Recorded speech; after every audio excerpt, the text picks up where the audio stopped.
ये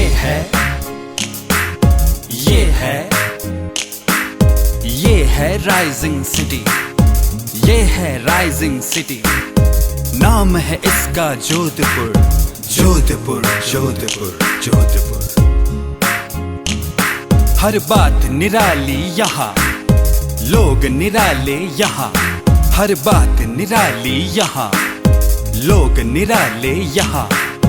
उठते स्वर, उठते स्वर कहीं अभिनेता के, उठते स्वर कहीं अभिनेता के। पड़ती थाप ढोलक पर, ढोलक पर, ढोलक पर, ढोलक पर।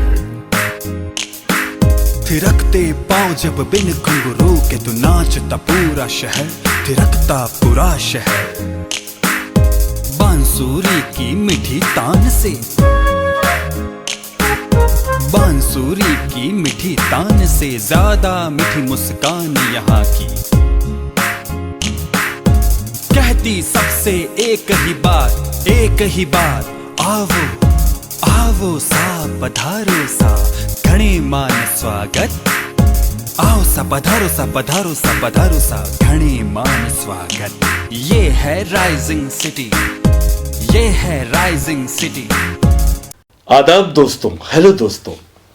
अगर हमारी मंशा, हमारा ख्वाब, हमारा सोच एक ऐसी शख्सियत से मिलने का हो जिसका अपनी शायरी कौम से शिद्दत से नाता हो, और उसके साथ ही नाता भी हो उनकी शायरी, उनकी नज़में, उनकी गज़लें अपने श्रोताओं तक, अपने सामीन तक, अपने रीडर्स तक उसी शिद्दत के साथ पहुंचती हो, तो ऐसे मकबूल शायर से मुलाकात की आपकी बहुत बड़ी मंशा हो तो क्या कीजिएगा। जी हाँ, इसीलिए तो हम हमारी राइजिंग सिटी के माध्यम से, राइजिंग सिटी प्रोग्राम के माध्यम से उस आर्टिस्ट की तरफ, उस मकबूल शायर की तरफ, उस महबूब शायर की ओर, और साथ ही जो हमारे राइजिंग सिटी में आने वाले आर्टिस्ट हैं उन तक अपनी पहुंच बनाते हैं। आज हमारी राइजिंग सिटी में एक ऐसे ही राइजिंग स्टार हैं जो बहुत ही बेहतरीन शायर तो हैं ही, साथ ही समीक्षक और संपादक भी हैं। और मेरी ज़िंदगी का हासिल ये है कि मैं भी उन्हें बहुत उसी तरह एडमायर करता हूँ, प्यार करता हूँ। और हासिल तो ये है ही कि वो मेरे एक छोटे भाई हैं और डाउन टू अर्थ है। एक हुनर जो उनकी ज़िंदगी के साथ जुड़ा है, उनके हुनर के साथ जुड़ाव है, और वो है शायर, समीक्षक और संपादक के साथ साथ उनका अनुवादक का स्वरूप, जो बहुत कम लोगों को नसीब होता है। यानी उर्दू लिपि से हिंदी लिपि में लिप्यांतरण करना, अनुवाद करना, ये भी उनका एक बेहतरीन हुनर है। और साथ ही दूरदर्शन और ऑल इंडिया रेडियो के लिए भी उन्होंने बहुत ही बेहतरीन काम किया है, और वर्तमान में राजस्थान उर्दू अकादमी के वो कोषाध्यक्ष भी हैं। तो आज हमारी राइजिंग सिटी में राइजिंग स्टार शायर के रूप में ब्रिजेश अंबर हमारे साथ हैं। ब्रिजेश जी, आपका बहुत बहुत स्वागत, इस्तकबाल। बहुत शुक्रिया प्रमोद जी साहब। ब्रिजेश जी, सीधा सवाल दागूंगा आपके ऊपर कि आजकल जो तशनगी है जी, जो प्यास है, उसकी फितरत जरा बदल गई है। और वो फितरत ऐसी बदल गई है कि ना तो वो इश्क में तशनगी है, ना किसी से राब्ता में है, ना रिश्तों में है। क्या सोचते हैं आप? प्रमोद साहब, देखिए, जो मुझे मतलब शायरी करते हुए शायद 15-20 साल हो गए, और मुझे लगता है कि जब मैंने शुरुआत की तो प्रिंट मीडिया का ज़्यादा दौर था, और आज जिस तरह से वर्चुअल इमेज बन रही है, दुनिया सारी वर्चुअल होती जा रही है। अब हमारा लोकल है वो ग्लोबल हो गया, और ग्लोबल है वो लोकल में कन्वर्ट हो गया। क्या बात तो है, जब ये तब्दीलियां आती है तो हमें ये तो लगता है कि जो बाहर के और हमारे से मीलों दूर बैठे हैं, 7 समंदर पार बैठे लोगों की तो खबर हमें रहती है, लेकिन अपने पड़ोस की खबर नहीं रहती है। वही इस तरह से लोगों का सिलसिला रब्त, या जो आप कहते हैं मरासिम, उनके खत्म होते जा रहे हैं। बिल्कुल बिल्कुल। तो ब्रिजेश जी, आपकी जड़मूल में कैसा पानी है कि आप शायरी के बेहतरीन शजर उगा रहे हैं, फूल पत्तियों की तरह उगा रहे हैं। इसमें मैं अगर ठीक कहूँ तो मुझे मेरी खुशकिस्मती कहूँगा कि मुझे घर में एक ऐसा माहौल मिला जो एक मुश्तरका तहजीब को फॉलो करता था, उसको जीता था। तो मेरे दादा भी ऐसा बताते हैं जैसा मुझे कि वो शैव मत के थे। अच्छा। मेरी दादी थी वो वैष्णव मत को क्या मानने बात वाली है, थी। शैव मत और वैष्णव जी, मत। तो ये दोनों के में तजाद वहीं से शुरू हुआ। अच्छा। उनसे एक मुश्तरका मेरे वालिद साहब हुए, मुश्तरका अच्छा, वो- तहजीब होते हुए। मतलब आपकी सांस्कृतिक जड़ों में वो पानी है। जी। और वालिद साहब से होते हुए जब ये रवायत मुस्तक आती है तो उसमें एक उर्दू का पुट और आ जाता है, जिसमें संस्कृत, उर्दू, अरबी, फारसी के भी कुछ अल्फाज मैंने शुरू से ही मतलब कानों को यूं सुनने का मौका मिलता रहा। और वो मुझे कभी ऐसा नहीं लगा कि मैंने कोई एक गैर मानूस शब्द या एक अजनबी शब्द सुना है। क्या बात है। जिस तरह से हम मारवाड़ी में कहते हैं कि अजीरण, अजीर। तो अजीरण है वो उर्दू का ही लफ्ज़ है। तो मुझे तो उस वक्त दादी के मुंह से भी सुनने को मिला। क्या बात है। और बाद में जब बड़ा हुआ तो पता चला कि ये तो उर्दू का लफ्ज़ है, तो मेरे उसमें भी काम आने लगा। और शायद इसीलिए निदा फाजली साहब ने आपके लिए ये कहा है कि अंबर का उर्दू से नाता घर की विरासत है जी। और उनका शेरी मिजाज जो है वो उनकी सांस्कृतिक अहमियत है। तो निदा फाजली साहब ने बहुत कुछ देखा होगा, आपको जाना होगा अंदर से, तब उन्होंने ये बात कही है। तो इस बात के साथ साथ मैं ये भी पूछना चाहूँगा कि जो अंबर तखल्लुस है वो कहाँ से आया?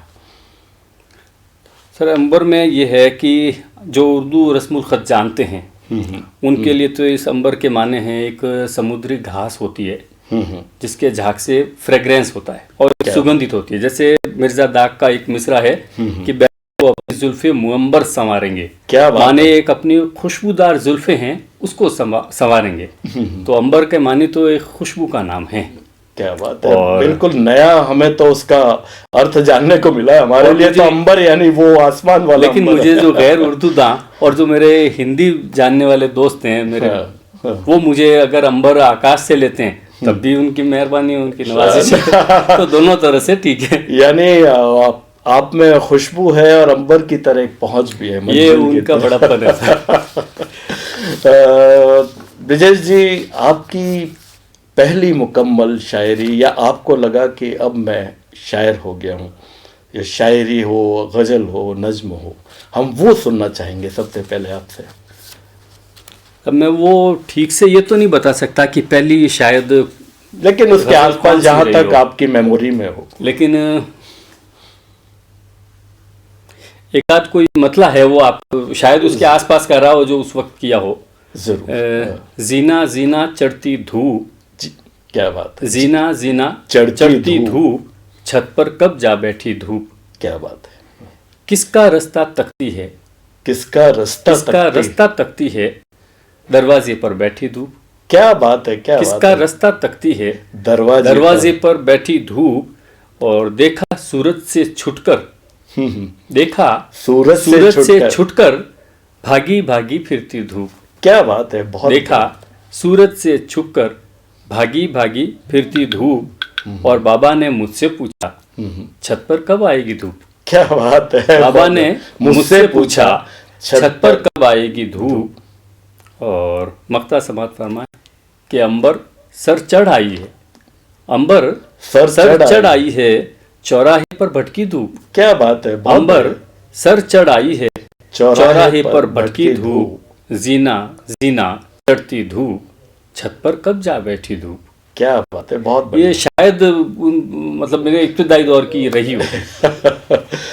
ब्रिजेश जी, इतना बढ़िया कलाम और इतना मुकम्मल कमाल जो आपका कलाम है, शेर है, गज़ल है, नज्म है, तो क्या इसके लिए आप इस्लाह लेते हैं या इसका क्या आपके आसपास मेजरमेंट क्या रहता है किसी मुकम्मल शायरी, गज़ल या नज्म के लिए? इस उर्दू शायरी की रवायत यही है। तो अगर मैं शुरू से करूँ, कुछ वक्त आपका लूँगा। ज़रूर ज़रूर, तो जब चाहेंगे। उर्दू शायरी की दाग जहाँ से शुरू होती है, खुदाई सुखन मीर तकी मीर को कहा जाता है। तो मीर जब छोटे थे, अपने वालिद साहब के पास थे, तो वालिद साहब ने कहा था कि इश्क करो, वक्त ज़ाया मत करो। क्या बात है, बहुत बढ़िया। हमें तो विरासत ये मिली है। तो उर्दू शायरी की विरासत में। उसके बाद मीर साहब अपने तजर्बे करते रहे और तजर्बे के बाद शायद उनका हासिल ये रहा हो जो उन्होंने अपने एक शेर में किया, और शेर यूं है कि इश्क की रह न चल, इश्क की रह न चल, खबर है शर्त, खबर है शर्त, अव्वले गाम, अव्वले गाम, तर्क के सर है शर्त। क्या बात है, तर्क इश्क की रह न चल, खबर है शर्त, वाह, अव्वले गाम, तर्क के सर है शर्त। और जब उनके बाद के जब गालिब आते हैं, वो गालिब क्योंकि ऐसा मानते हैं कि वो बहुत ही जहनी तौर पर, मतलब उनकी शायरी में सोच ज़्यादा होता है, दिल के बजाय दिमाग का इस्तेमाल ज़्यादा होता है, और जिसके पास दिमाग होता है वो इश्क करते हुए भी एक कन्फ्यूज़न में रहता है जैसा शायर में होता है। क्या बात। गालिब अपने शेर में ही कहते हैं कि चलता हूँ थोड़ी दूर हर एक तेज रौ के साथ, पहचानता नहीं हूँ अभी राहबर को मैं। मुझे लगता है कि राह जिसको गालिब नहीं, राहबर को नहीं पहचान पा रहे हैं, ये राह इश्क की राह तो नहीं है कहीं, क्योंकि इश्क की राह में उनका कंफ्यूजन हो रहा है। क्या बात है। ये उर्दू शायरी का बात अपनी शुरू वहाँ से की थी आपने कि इस्लाह से क्या, मैं फिर उसी बात पर आ रहा हूँ, ये बीच में एक दीगर बात नहीं, ये जरूरी थी जी। मैं उससे ये पहुँच रहा हूँ कि उर्दू शायरी का ट्रेडिशन ही रहा, उसकी रवायत रही, जहाँ उस्ताद शागिर्दी, पीरो मुर्शिदी ये रहा, तो बिना उसके हो नहीं सकता। और क्योंकि उर्दू का पूरा मामला है ज़बान का मामला है, ज़बान का मामला। जब आप ये कहते हैं, उर्दू का आदमी अगर ये कहता है कि हाँ मैंने किताब देखी है, तो इसका मतलब सिर्फ उसने सरसरी देखी है, सरसरी। लेकिन जब ये कहता है कि किताब पढ़ी है, इसका मतलब उसने बहुत ही गौर व फिक्र के साथ उस किताब को पढ़ा है। तो ये ज़बान का सिर्फ इतना कह देने से उसका मतलब क्लियर हो जाता है कि हाँ मैंने किताब देखी है, अनेक उस पर आप गुफ्तगू नहीं की जा सकती जिस तरह से आप तवील गुफ्तगू चाहते हैं। तो ये ज़बान के मामले में उर्दू वालों के साथ हमेशा, और उनका शायद इसीलिए कुछ अलग रहा, ज़बान को लेकर वो बहुत संजीदगी रहे। आज तक ये है कि दाग को पहले मानते थे कि मुस्तनद ज़बान दाग की है, और बाद में कुछ लोगों ने दाग को भी मना कर दिया कि इनकी भी मुस्तनद ज़बान नहीं है। तो शायरी की जो इस्लाहें हैं वो मैंने किताबों से पढ़ कर ली, और बाकी मैंने घर से ही अपने वालिद साहब से ही। कोई इसमें अलहदा बात नहीं है, कोई जुर्म भी नहीं है। मैं जहाँ तक समझता हूँ कि अगर ये तो हमें अगर विरासत में मिली है, और इसको अगर यूँ कहें कि गॉड गिफ्ट भी ये है, तो कोई बुरी बात नहीं है, और इस्लाह लेना कोई बुरी बात नहीं है। अगर हम कहीं और जाते हैं, आपने मेरे इस सवाल का जवाब ऐसा दिया है कि हमारे जो यहाँ पे दर्शक है, जो व्यूअर्स हैं, उनको भी आनंद आ गया। बहरहाल मैं आगे बढ़ूँ उससे पहले एक हिंदुस्तान के जम्मू और कश्मीर से बहुत वरिष्ठ शायर हमारे साथ जुड़ गए हैं, प्रोफेसर जमान आजुर्दा साहब, और जो अनिस और दबीत पे जिन्होंने बहुत ही बेहतरीन काम किया है, और ये इनको एक बहुत बड़ा अवार्ड भी मिल चुका है। तो प्रोफेसर साहब आपका बहुत बहुत स्वागत, और ब्रिजेश अंबर हमारे साथ हैं। सर क्या कहना चाहेंगे?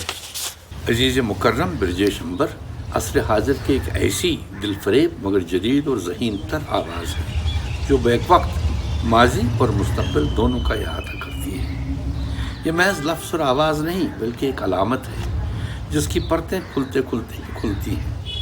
मौला सलामत रखे, ये एक ऐसी मीरास के मुहाफ़िज़ हैं जो हमारी शिनाख्त भी है और हमारा सरमाया भी।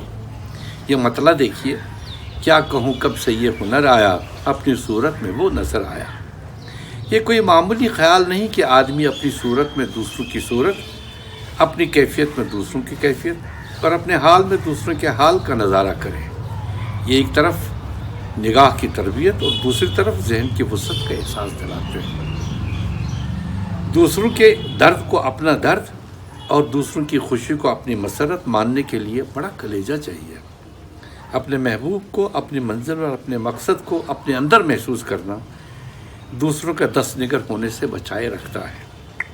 अल्लाह ने अंबर को इस तरीक़ा बख्शा है कि उनकी नज़र की हद उनकी उम्र और उनके ज़माने से काफ़ी आगे है। अक्ल और इश्क का मौजू नया नहीं, सब ने कहा है कि दोनों की हदें जुदा जुदा हैं। इश्क जहाँ कदम रखता है वहाँ अक्ल झांकने से भी गुरेज करती है। अंबर का ये शेर मुलाहजा कीजिए, जो शनावर हैं वो रहें बाहर, इश्क कहते हैं डूब जाने को। अंबर के अंदाज़ बयान ने इस कैफियत के हुस्न और रंग को और गहरा कर दिया है। अल्लाह अंबर के ज़ोर कलम में और इजाफ़ा कर दे। उर्दू शायरी और इसके क़ारीन को इनसे बड़ी उम्मीदें हैं। बहुत बहुत शुक्रिया सर आपका।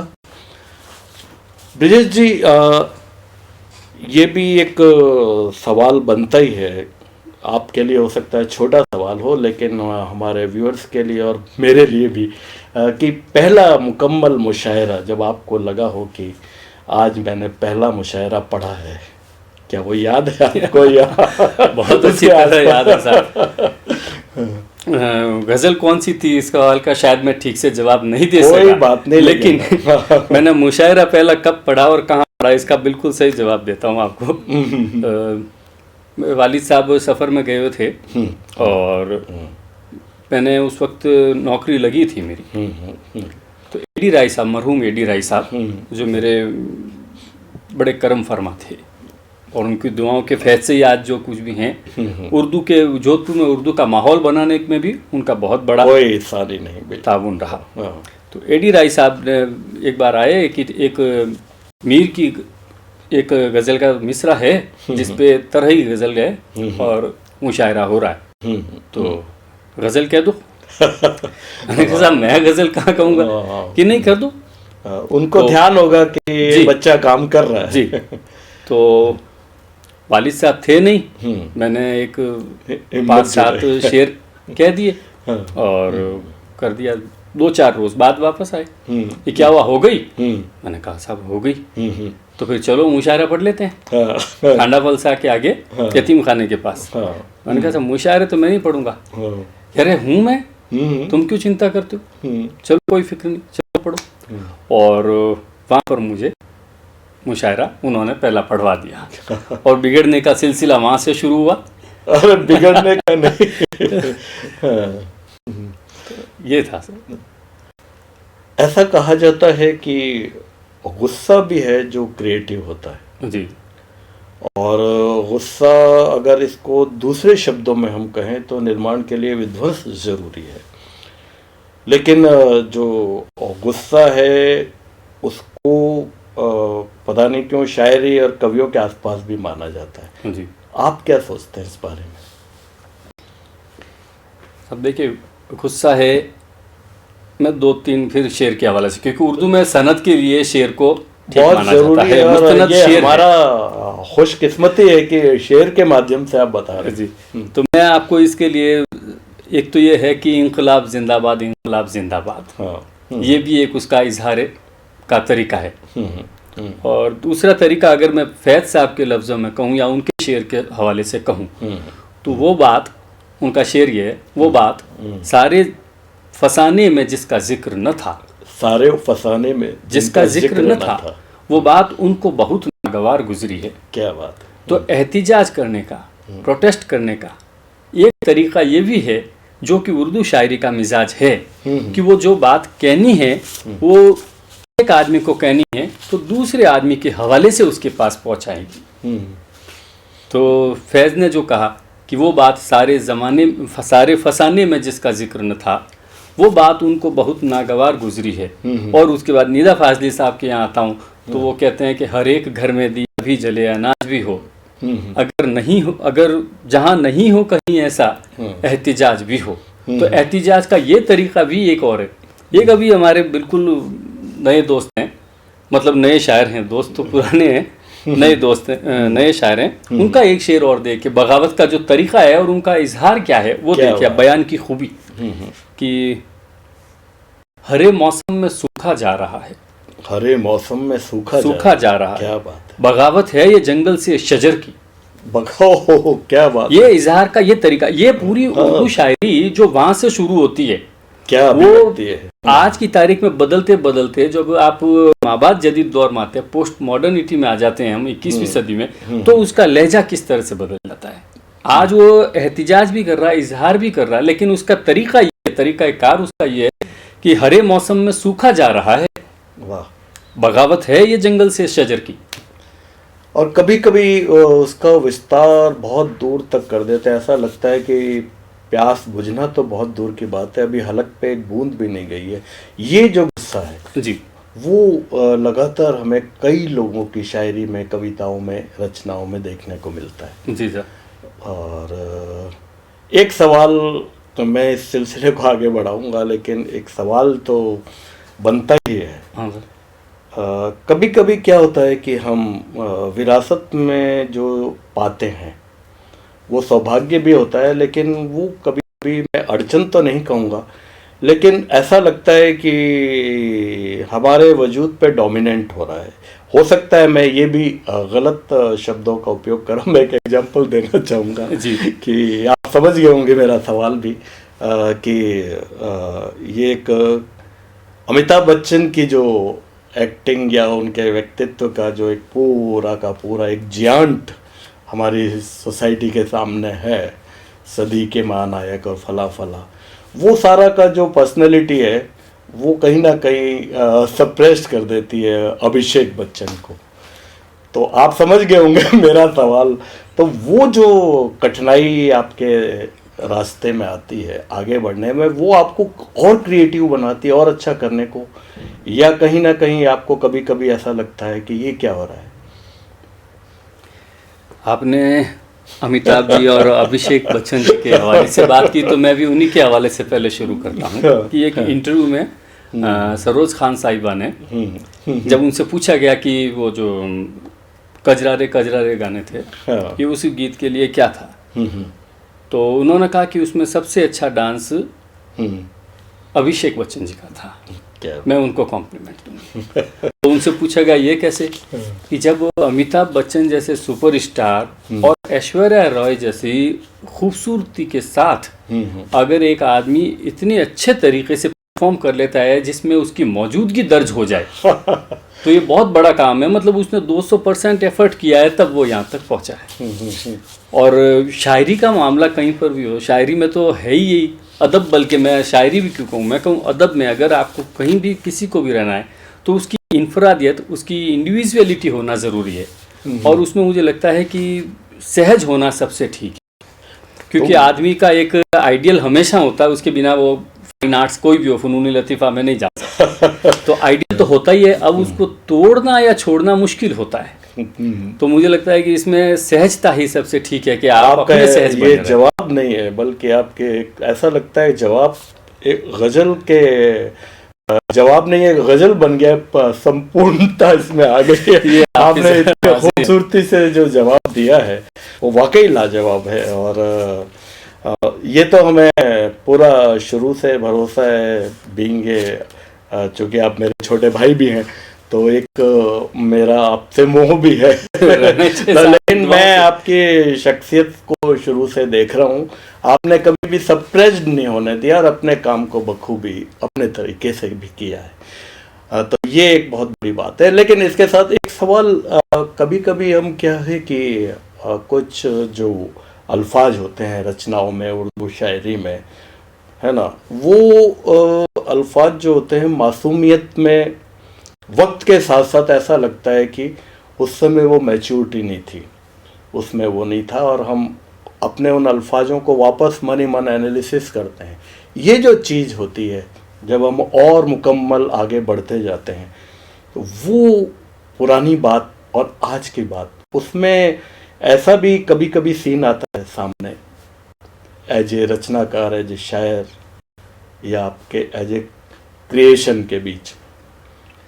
देखिए साहब, ये तो हमेशा होता ही है हर आदमी के, क्योंकि मैंने अभी आपसे अर्ज जैसे किया भी था कि शायर के पास अगर जहनी तौर पे है तो वो कंफ्यूज तो रहेगा ही, क्योंकि उसके पास ऑप्शंस ज़्यादा होते हैं। इसका मतलब ये नहीं कि ये उसकी कोई खामी है, ये उसकी खूबी है कि उसके पास इतने ऑप्शन है कि उसको इंतखाब करना है, उसका चयन करना उसके लिए थोड़ा सा मुश्किल काम हो जाता है। ये कन्फ्यूज़न वो रहता है।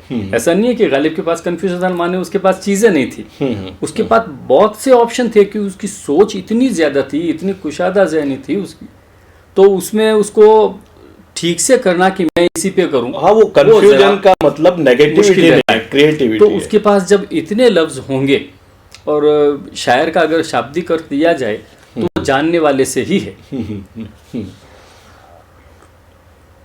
और जब वो जानने का कोशिश करता है, उसका प्रयास करता है, तो नए लफ्ज नहीं चाहिए। अभी आपको एक नए लफ्ज़ के बारे में, जो अभी मैं जानिसार अख्तर साहब का एक खाका अनुवाद कर रहा था, तर्जुमा कर रहा हूँ उसका, जो सफ़िया साहिबा ने लिखा, तो उसमें उन्होंने एक लफ्ज़ इस्तेमाल किया है, मरंजा मरंज। अब ये मैंने तो लफ्ज़ भी पहली बार देखा। जब आपने पहली बार, तो हमारे तो पल्ले ही नहीं पड़ा।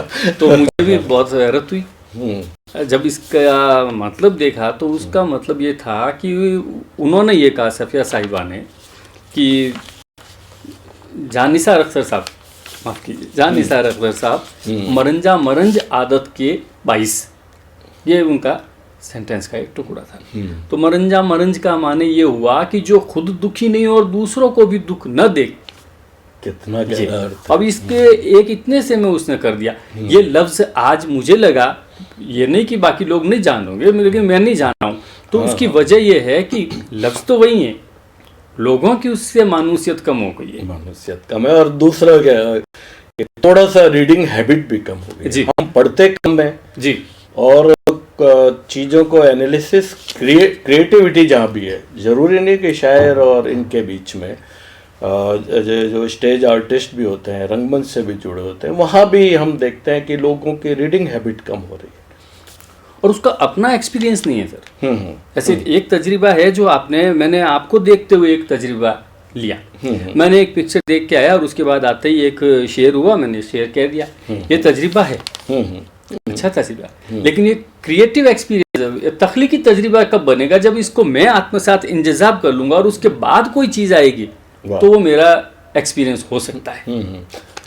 तो इसी से जुड़ा हुआ एक सवाल मेरे जहन में आया अभी, जो आपने बताया कि तजर्बा, और तो अक्सर हम देखते हैं कि कई जो रचनाकार हैं, चाहे वो शायर हों या कवि हों, दर्द उनके आसपास नाचता है, या यूं कह दें कि उनकी जो रूह है, उनसे जो निकली हुई कविता है, गज़ल है, उसकी जो रूह है, उसमें दर्द बसा होता है, और वो कभी कभी तो जो शायर है या कवि है वो खुद भोगता है, या वो भोगने के आसपास ज़रूर होता है, उसका एक एक्सपीरियंस है।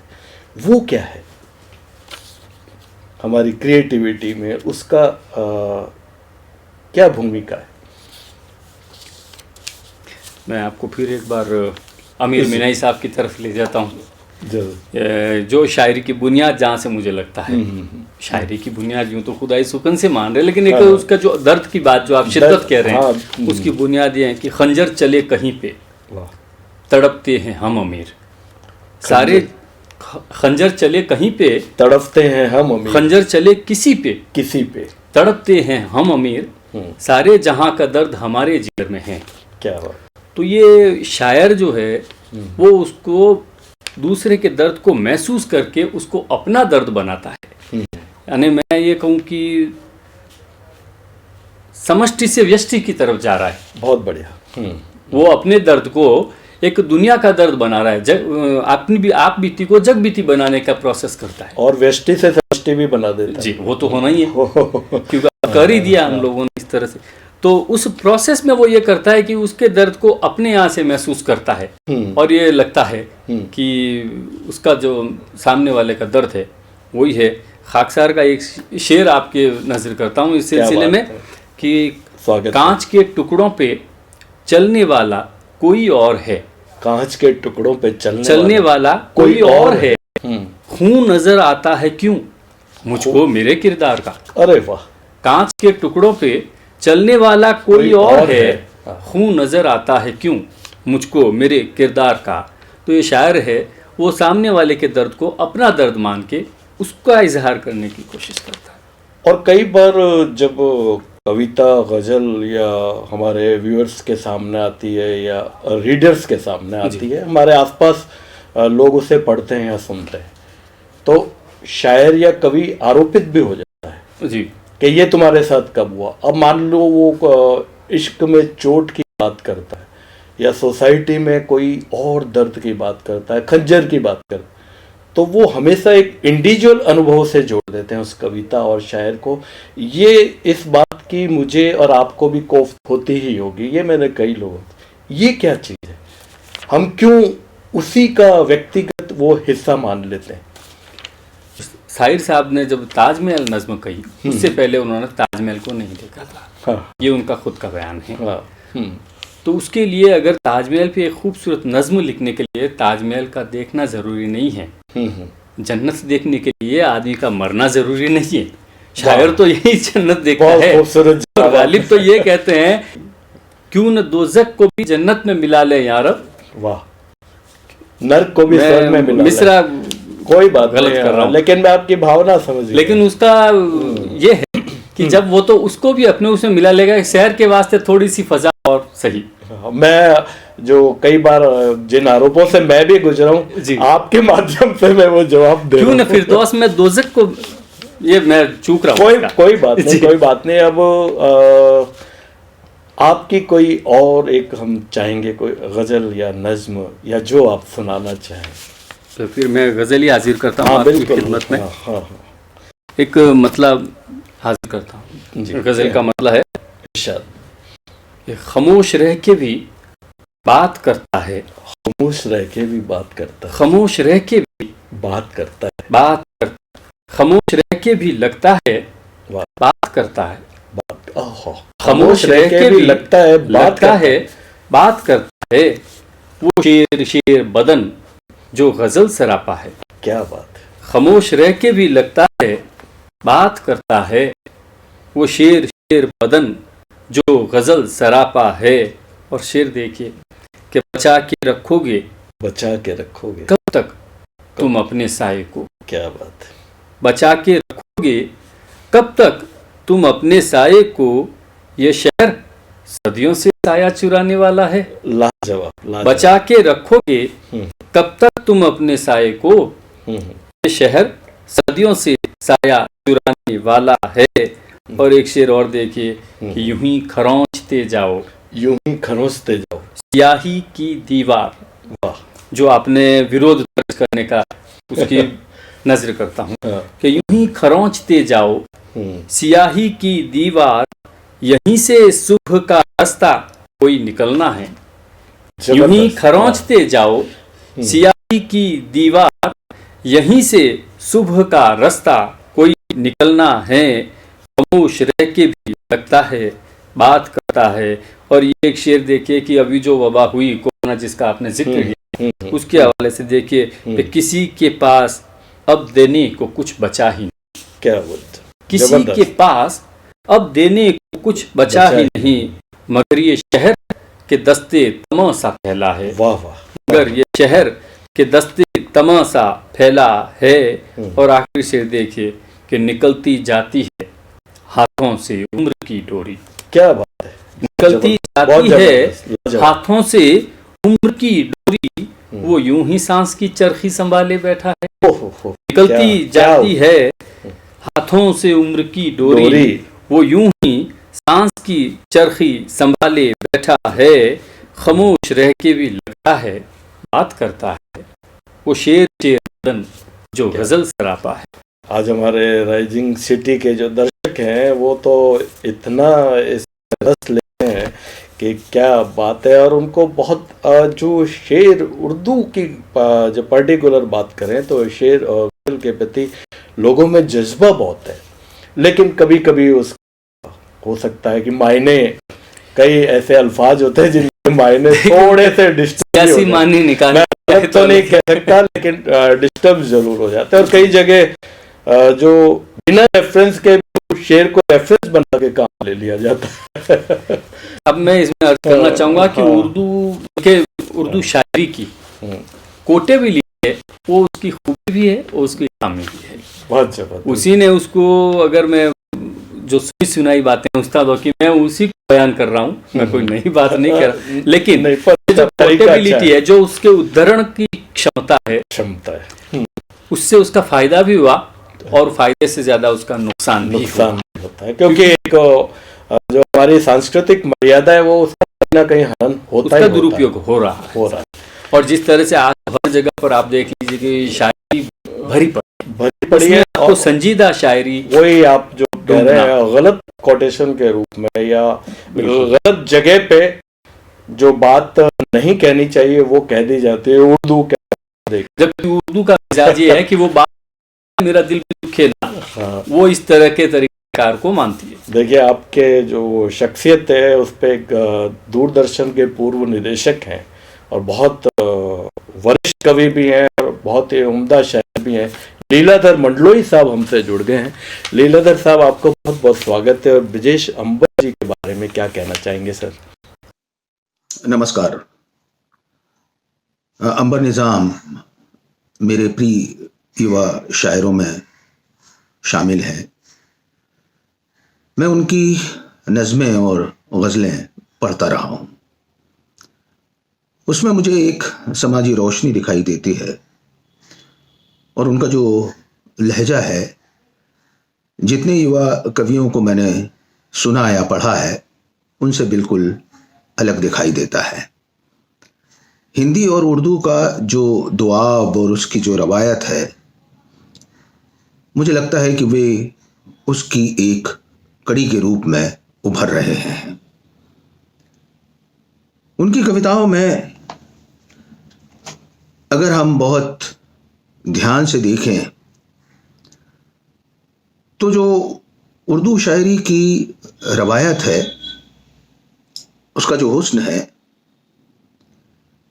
वो कहीं ऐसा लगता है कि उन्हें विरसे में मिला हुआ है।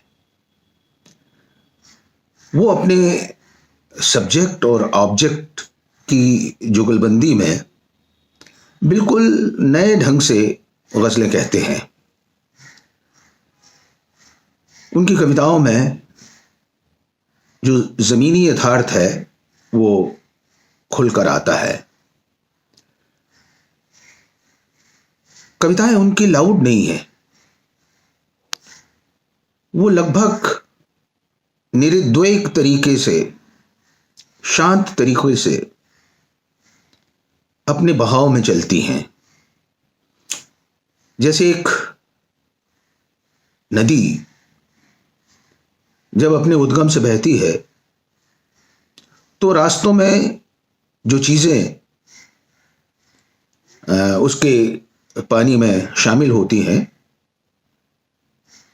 वो उन तमाम चीज़ों को जो उसके आसपास का है, जो कायनात का है, उसे अपने भीतर समोती चलती है। इसी तरह से अंबर जब समाज में निकलते हैं तो उनकी निगाह में जो बहुत ही छूटे हुए सब्जेक्ट और जो ऑब्जेक्ट की गर्मी है, उसका जो उजाला है या उसका जो अंधेरा है, उसे अपनी कविताओं में समो लेते हैं। बहुत बहुत शुक्रिया सर आपका। ब्रजेश जी, आगे बढ़ते हैं और अब आपकी जो शख्सियत, जो आपने एक शायर और इसके साथ साथ आपने समीक्षक और संपादक की भूमिका भी बहुत बेहतरीन अदा की, तो वो क्या टर्न था, वो क्या मोड़ था कि शायर के साथ साथ, या आपकी स्टडी इतनी वाइड हो चुकी थी कि आप एज ए समीक्षक और संपादक का हुनर भी आपने साथ जोड़ा? इसमें मेरे कुछ दोस्त रहे और उन्होंने मुझे इस काम के लिए तहरीक भी दी, मुझे प्रेरणा भी दी और मेरा साथ भी निभाया। मेरे एक दोस्त थे जो वर्धा में काम करते थे, महात्मा गांधी अंतर्राष्ट्रीय विश्वविद्यालय, तो उन्होंने मुझे वली दक्कनी पे एक काम करने के लिए दिया। और वली दक्कनी का उन्होंने बताया कि कहीं से मैंने काफ़ी लोगों से पता किया है, लेकिन उस तरह से एक पाठ्य सामग्री तैयार करनी थी जो नहीं मिली है हिंदी पाठ्यों के लिए। तो हाँ, पाठ्यक्रमों में भी आपने बहुत हिस्सेदारी निभाई है। शुरुआत ऐसे हुई कि उन्होंने किया, तो उसको हवाले से मुझे वली दक्कनी पे हमने बहुत सालों पहले, मेरा ख्याल है 2000 या 2001 में बज़्म उर्दू, जिसमें डॉक्टर निसार भाई साहब थे और सरोकार एक तंजीम है, तो उन दोनों के ज़रिए एहतिमाम हमने एक वली दक्कनी पे सेमिनार किया था पहले।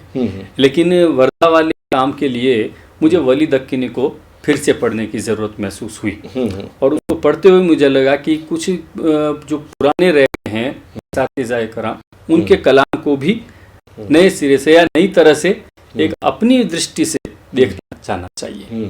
तो ये काम मुझे, और उससे पहले मैं वाग्देवी प्रकाशन के लिए तर्जुमे मतलब तब्दीली रस्मुल खत कह दीजिए आप, लिप्यंतरण कह लीजिए, कि वो मैंने काम किया था, तो वो तजुर्बा मेरे काम आया।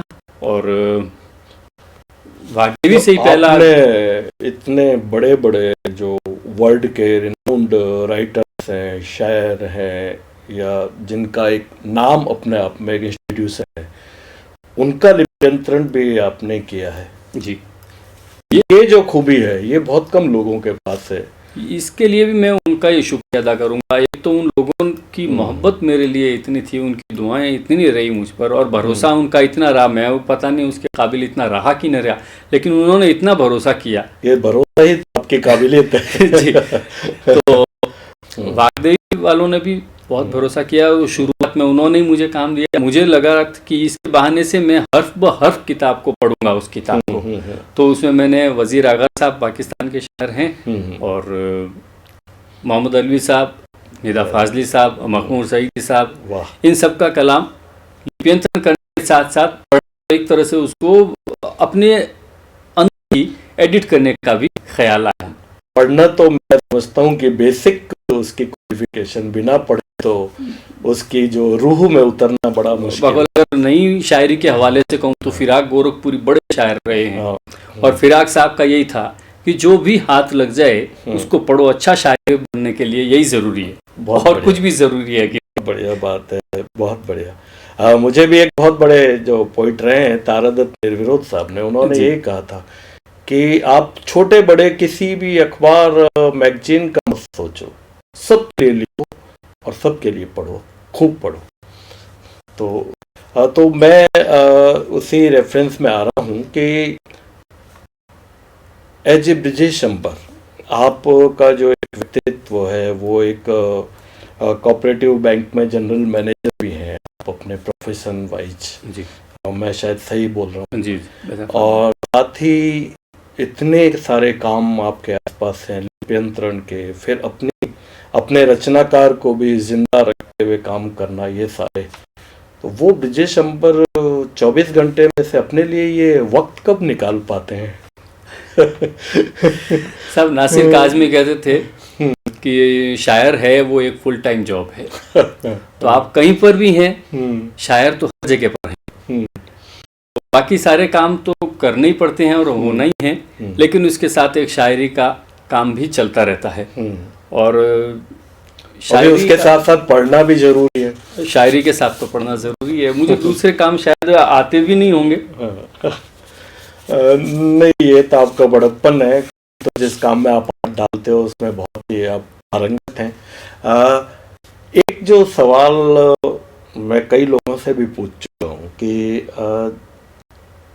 जो हमारे, आप तो चूँकि आपके तो विरासत में इतनी बड़ी शख्सियत है वर्ल्ड लेवल की, तो शायद आपको नहीं लगता होगा, लेकिन कई लोगों को ऐसा लगता है कि जब वो ये जैसे निदा फाजली साहब या इस तरह के जो बड़े बड़े शायर हैं जिनका एक ऑरा है, जिनका एक प्रभा मंडल इतना चारों तरफ है, वो जब सामने होते हैं तो क्या वो एरोगेंट है, उनकी एरोगेंस आपको दिखता है, या वो उतनी सहज सरल हैं जितनी उनकी मैच्योरिटी या जो उनका बड़प्पन है?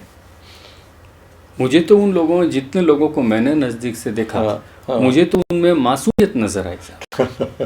बहुत सही, किसी में एरोगेंसी मुझे तो नहीं लगी। और जिस तरह से वो बात करते हैं या पास में बैठा के कोई बात समझाते हैं, ऐसा लगता है कि उनमें अभी तक एक वो जो बच्चे की मासूमियत है वो बरकरार है, और इसी की बदौलत वो बड़े शायर हैं या बड़े लोग हैं। तो ब्रिजेश जी, अभी आप एक शायर के रूप में तो काम कर ही रहे हैं, लेकिन अभी वर्तमान में आपका क्या ऐसा बड़ा प्रोजेक्ट चल रहा है? अभी हाल में मैंने नज़ीर अकबराबादी पे एक किताब लात चलेगा बंजारा के उन्वान से संपादित की थी, और अभी मोमिन पर एक काम मैंने पूरा कर दिया है। तो ये काम पूरा हो गया, लात चलेगा जी, वो प्रकाशित हो गई वाग्देवी प्रकाशन से। और अभी मोमिन पर एक काम किया है जो आने वाले कुछ दिनों में हो सकता है मंजर आम पे आ जाए। और फिलहाल मैं अभी कुछ पाठे हैं जिनका तर्जुमा कर रहा हूँ उर्दू से नागरी में, और अभी 2-3 तो उसमें आकार पत्रिका है, उसमें प्रियमवत जी के सहयोग से प्रकाशित भी हुए हैं फिलहाल ये सब। तो जैसे आपने ये पाठ्यक्रमों पे भी बहुत काम किया है और पाठ्यक्रम का भी आपने निर्माण में सहयोग दिया, साथ ही दूरदर्शन और ऑल इंडिया रेडियो के लिए भी कुछ काम किए हैं जी। तो ये सब कामों की अलग अलग फितरत होती है, और मैं ये कहूँ कि जैसे ड्रामा में या रंगमंच में कोई किरदार में आर्टिस्ट उतरता है, तो ये काम के बतौर सब अलग अलग किरदार हैं, तो आप कैसे उतरते हैं इन सब में? मैं आपसे फिर अर्ज करूँ कि जैसे आगा हस्र काश्मीरी साहब बहुत बड़े, मतलब अगर जदीद ड्रामे के देखा जाए तो उसमें एक बड़ा नाम आगा हस्र साहब का है। वो शायरी भी करते थे और उन्होंने ड्रामे भी किए थे और डायरेक्शन भी किया था। तो ये कुछ चीज़ें होती है जो खुदादाद शय है, वो खुद ही उसके लिए सारी चीज़ें तय कर देता है। सही है। और देखिए एक हिंदुस्तान के एक बहुत बड़े जो शायर अभी उभर भी रहे हैं, बहुत अच्छा लिख रहे हैं, आदिल रजा मंसूरी जी, वो हमारे साथ जुड़ गए हैं। आदिल साहब क्या कहना चाहेंगे ब्रिजेश जी के लिए? मुमकिन है अब यहाँ से किसी का गुजर न हो, लेकिन ज़मीन से चांद का रास्ता कभी तो था। इस खूबसूरत शेर के खालिक हिंदुस्तान के उर्दू अदब के नई नस्ल के एक बेहद नुमाया और मोतबर नाम ब्रजेश अंबर साहब हैं। ब्रजेश साहब न सिर्फ एक अच्छे गज़ल गो हैं, बल्कि एक पुख्ताकार नज़्म निगार भी हैं। और ये कहना ज़्यादा बेहतर होगा कि हिंदुस्तान की नई नस्ल में जिन लोगों को ये शऊर है कि नज़्म क्या है और नज़्म कैसे कही जाती है, उनमें एक नाम ब्रजेश अंबर साहब का है। अगर ब्रजेश अंबर साहब की पूरे शेरी सफ़र को सामने रखा जाए और मुख्तसरन कुछ बात उन पे की जाए तो 3 बातें बिल्कुल सामने निकल कर आती हैं। एक तो ये कि उनका शेरी रवैया या शेरी इजहार मावराई कम और ज़मीनी ज़्यादा है। दूसरा कि उनके यहाँ एक खूबी जो नज़र आती है, जो उनके शेरों से मज़हर है, वो उनका इख्तिसार है, यानी कि वो बड़ी से बड़ी बात बड़े दिल नशी अल्फाज में लेकिन इख्तिसार के साथ कहते हैं। और तीसरी अहम बात उनके यहाँ है, वो है ताज़गी। और ये ताज़गी इसका सबब ये है कि वो क्या से ज़्यादा कैसे पे ज़ोर देते हैं, यानी कि उनके यहाँ ये अहम नहीं कि वो कौन सा मौजू इस्तेमाल कर रहे हैं या उसे किसी इज़हार में ला रहे हैं, बल्कि उस बात को कहा कैसे जाए, इस बात पे उनके यहाँ बहुत ज़्यादा ज़ोर है। और उनकी अपनी तनकीदी सोच बहुत सुलझी भी है, तो जाहिर बात है कि जब वो अपने शेर या अपनी तख्लीक उनके सामने होती है तो उसे भी एक नाकिद की नज़र से वो देखते हैं, तो उसमें जो छान फटक है वो पहले ही सामने उनकी नज़र से गुजर जाती है। तो उनके यहाँ जितना भी इजहार आपको मिलता है वो एक पुख्ताकार शायर के तौर पे मिलता है। उर्दू अदब को उनसे बहुत उम्मीदें हैं, मेरी उन्हें बहुत बहुत मुबारक। शुक्रिया सर। ब्रजेश जी, आपके आसपास इतनी चीज़ें हैं कि मैं समझता हूँ कि एक प्रोग्राम भी बहुत कम है। मुझे ऐसा लगता है कि शुरुआत भी हुई है अपनी बातचीत की, लेकिन फिर भी आप जानते हैं कि जो वक्त की मर्यादा है वो तो रखनी ज़रूरी है। बहरहाल जो हमारे अभी जो सोशल मीडिया है वो अच्छा प्लेटफॉर्म भी है और एक एक्सप्रेशन का प्लेटफॉर्म भी है, बट वो कुछ खराबा भी कर रहा है। अगर मैं स्पष्ट शब्दों में कहूँ तो जो बड़ा मैच्योर भी नहीं लिख रहे हैं, लेकिन सोशल मीडिया पे एकदम पोस्ट कर देते हैं, वायरल कर देते हैं, तो ये जो चीज़ हमारे माहौल में, तो एक तो आपका वो संदेश हम चाहेंगे कि उन्हें क्या करना चाहिए एक मैच्योरिटी के लिए, एक रचनात्मकता के लिए, पहले क्या तैयारी हो तब वो अपना एक किसी प्लेटफॉर्म को पकड़ें। साहब, मैं नसीहत करने की उम्र तक तो नहीं पहुंचा, लेकिन अगर आप सुझाव हो सकता है जी, अगर आप जानना चाहिए, मैं अपने प्रोसेस से बता सकता हूं कि मैंने शुरुआत की तब मुझे रिल्के को पढ़ने के लिए मुझे किताबें मेरे जो बुजुर्ग थे उन्होंने ये सुजावित की, उन्होंने बताया कि रिल्के की किताब है, जो उनके पत्र हैं वो पढ़िए। और रिल्के का पहला यही था कि जब तक जरूरी न हो तब तक नहीं पढ़ा जाए। जब तक आपको लगता है कि बिना इसके आप रह सकते हैं तो लिखने की जरूरत नहीं है। लिखने की जरूरत तब हो जब आपको लगे कि इसके बिना मेरा जीना ही दुश्वार है। मुझे सांस लेने में, सांस की जिस तरह से आपको अहमियत पता है, उस तरह अगर आपके लिए लिखना वैसी ही बाध्यता है, उसी तरह की जरूरत है, तो लिखना जाना चाहिए। क्या बात है, बड़ा खूबसूरत जवाब है। और राइजिंग सिटी के हमारे जो व्यूअर्स हैं उन्हें मैं बताना चाहूँगा कि ब्रजेश जी इतने छोटे उम्र में लगते हैं लेकिन बड़े बड़े काम कर रहे हैं, और प्रोफेशन वाइज भी, और जो इतना बेहतरीन शायर होने के साथ साथ पूरे वर्ल्ड के रिनाउंड जो पोइट्स हैं उनका लिप्यंतरण करना, उसके लिए बहुत गहरे तह में जाके उसकी स्टडी करना, ये हमारा सौभाग्य है कि आज हमारी राइजिंग सिटी में ब्रजेश अंबर साहब यहाँ पधारे। मेरे पास अल्फाज नहीं है, लेकिन शुक्रिया से बड़ा कोई अल्फाज मेरे पास नहीं है तो मैं आपके लिए कह सकूं। मैं आपका शुक्रगुजार हूँ। ये आपका पर बहुत बहुत थैंक यू, आभार आपका। Thank you. परेशान सा कोई कहता है जिस्मो जान से बाहर तो ला मुझे, उसने दिया है अब के अजब मशवरा मुझे, मैं तुझको भूल जाता हूँ तू भूल जा मुझे। और मक्ता पेश खिदमत है कि कैसे कहूँ कि इसकी तो हसरत ही रह गई, कैसे कहूँ कि इसकी तो हसरत ही रह गई, अंबर तुम्हारी तरह कोई चाहता मुझे। कि फ़ज़ाओं में, AF नज़र साहब शुक्रिया, फ़ज़ाओं में अजब दहशत भरी है, फ़ज़ाओं में अजब दहशत भरी है, हर एक कोने से निकली चीख दीवारों का सीना चीरती है, हर एक कोने से निकली चीख दीवारों का सीना चीरती है, पड़ोसी के घरों में गूंजती है, मेरी आवाज़ सीने में बिखरती जा रही है। फ़ज़ाओं में अजब दहशत भरी है, हर एक कोने से निकली चीख दीवारों का सीना चीरती है, पड़ोसी के घरों में गूंजती है, मेरी आवाज़ सीने में बिखरती जा रही है। एक नज़्म और समाअत फरमाएं।